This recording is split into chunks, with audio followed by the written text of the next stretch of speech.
masyarakat Madura merasa termarginalkan, itu bisa kita hapus bersama, kita bisa kikis bersama-sama. Kita tahu tentu dengan adanya Indonesian Islamic Science Park, tentu kita membutuhkan infrastruktur yang memadai.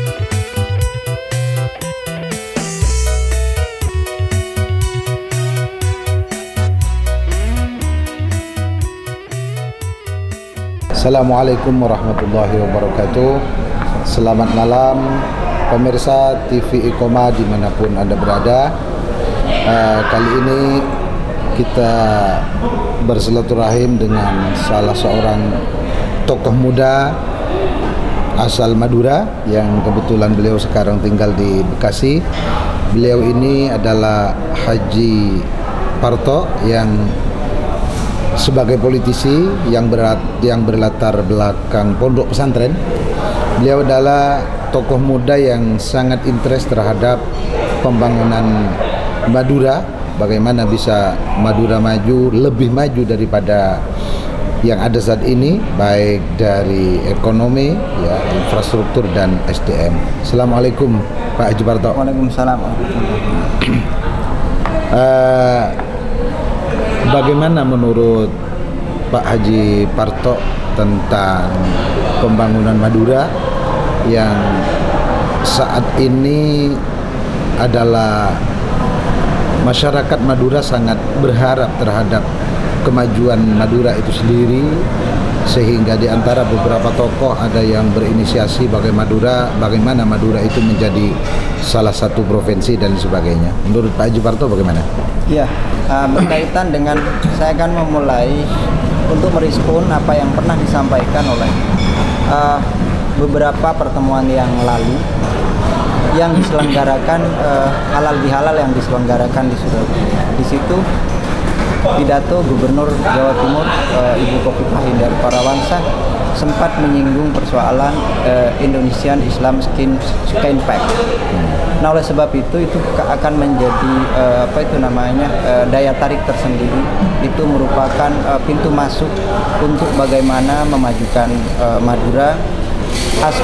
Mulai dari aspek sosial, ada nilai edukasi dan juga ekonomi yang bisa akan menjadi magnet dan daya tarik tersendiri oleh adanya IISP yang diwacanakan oleh Ibu Gubernur Ibu Khofifah Indar Parawansa. Baik, kalau begitu menurut Pak Haji Parto, kita katakanlah itu adalah sebuah Islamic Center atau pusat kajian Islam di Madura lah begitu. Menurut Pak Haji Parto, pembangunan Islamic Science Park yang diinisiasi oleh Ibu Gubernur itu apa yang harus kita lakukan sebagai masyarakat Madura untuk menyambut apa yang diinisiasi oleh Ibu Gubernur itu? Saya pikir saya sendiri kebetulan harusnya semua pihak itu bisa terlibat untuk guna suksesi dan mengawal mulai dari tahap perencanaan dan yang lain-lainnya. Tentu dukungan moral dan dukungan banyak pihak itu menjadi penting agar kendala-kendala yang menjadi kekhawatiran banyak pihak atau kekhawatiran yang itu dijadikan sebagai wacana hanya wacana saja, kita bisa tepis, kita bangun, kita mulai bersama. Nah, oleh sebab itu jika memang banyak kendala dan keterbatasan bisa kita selesaikan dengan kita bersama-sama. Baik. Lah kira-kira kalau Allah izinkan ini bahwa di Madura bisa dibangun pusat peradaban Islam atau pusat kajian keislaman, tentu akan ada efek positif terhadap ekonomi dan lain sebagainya. Kira-kira apa yang akan didapat dampak positifnya terhadap Madura kalau itu betul bisa dilaksanakan, dibangun di Madura? Yang pertama dari aspek sosial. Aspek sosial tentu itu menjadi hal yang tidak bisa dipisahkan. Mengingat masyarakat Madura yang latar belakangnya mayoritas hampir 99% beragamakan Islam, Terus kemudian generasi penyebaran Islamisasi pasca sepeninggalan Wali Songo, kita semua tahu tentu bahwasanya generasi berikutnya untuk melakukan perkembangan Islamisasi itu bertumpu yaitu di Bangkalan, sebagaimana Syekhona Khalil banyak melahirkan santri-santri yang tangguh sehingga bisa melepaskan Indonesia dari gerbang kemerdekaan. Itu tidak bisa dipisahkan. Sebagaimana tokoh kita bersama, tokoh guru kita bersama, Syekhona Khalil Bangkalan yang banyak berkontribusi terhadap perkembangan Islam di masa kini tentunya, sehingga melahirkan bangsa Indonesia. Kita tahu ada Syekhona Khalil Bangkalan yang semua santri-santri beliau itu hampir semuanya mendapatkan gelar pahlawan, walaupun sampai sekarang beliau sendiri belum mendapatkan pengakuan. Betul. Artinya ini pertanyaan yang terakhir. Artinya nilai positif itu akan dimiliki oleh Madura seandainya pusat kajian Islam itu dibangun di Madura dan itu tidak berlebihan. Nah, kira-kira ya ini kan daripada tokoh yang berkaitan dengan pembangunan pusat kajian Islam di Madura itu adalah harus memberikan sumbangsih dan menyambut ini bersama-sama. Nah, saran terhadap para tokoh religi di Madura dengan adanya inisiatif untuk membangun Islamic Science Park di Madura itu bagaimana? Tentu kalau dari nilai sosial, nilai aspek sosialnya itu bisa lahirnya IESP dapat memudarkan stigma negatif yang selama ini berkembang, stigma negatif yang Madura itu keras dan yang lain-lain. Tentunya aspek yang penting kita ingin sampaikan agar eksistensi dan masyarakat Madura secara keseluruhan ikut memiliki, maka keterlibatan itu bukan dari aspek persetujuan saja, melainkan keterlibatan itu dari mulai banyak sisi-sisi yang penting untuk kita kawal bersama, sehingga adanya Indonesian Islamic Skin Park itu kita masyarakat Madura bukan hanya